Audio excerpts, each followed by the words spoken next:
Hello. So I'm going to attempt a personal reading on myself and that. So I had a scare this morning. I was putting in my contact. I am very, very, very nearsighted. I have a couple of eye conditions, and it's been that way for the vast majority of my life. I guess since I was 6 years old, we finally figured out that I was very nearsighted and had become very nearsighted within like a couple of years.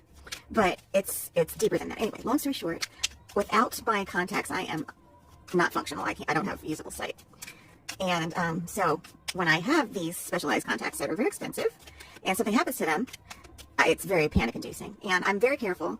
I have all these precautions. But this morning, I lost one of my contacts for just a minute. While I was putting it in, it missed and it went somewhere and I couldn't find it. And I was like paralyzed. And I eventually found it, of course, so I wouldn't be doing a video right now. I want to know, what was that about? Was it some kind of warning? Because the way that it happened was it was just so, like, I was trying very hard not to have that outcome, and it still happened. So what was the lesson for that? And I'm just going to look really quickly, now that I've spent the entire time talking about that. So this is my question. What was this?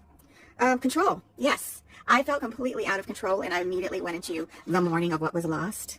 Control. So what about control was I meant to understand?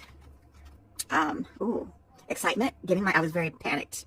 And I was feeling like I immediately went into, it's not fair. I did everything right and it still happened. I was very, like, I mean, the rare times it's happened over the course of my life, whenever it does, I always go into this state. So there was that. And this is me feeling it's not fair. 5 of Spades.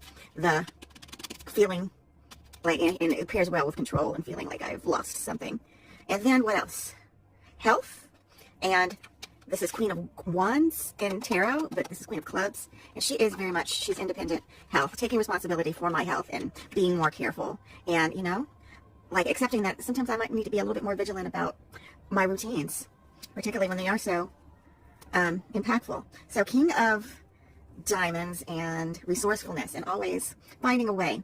Okay, so I feel like this is some kind of warning to me to be in mind of being this energy of I'm going to have to be resourceful very soon in terms of getting something for my health. I don't know what's changing, but I feel like that was some sort of preview into there's some things that are going to be under your control. Don't panic. Don't go into self-pitying, and take responsibility for it. Take it into your own hands. So that's what I think will be going on. All right, I will heed that warning, and I'm going to thank the Oracle gods for this insight. Thank you so much.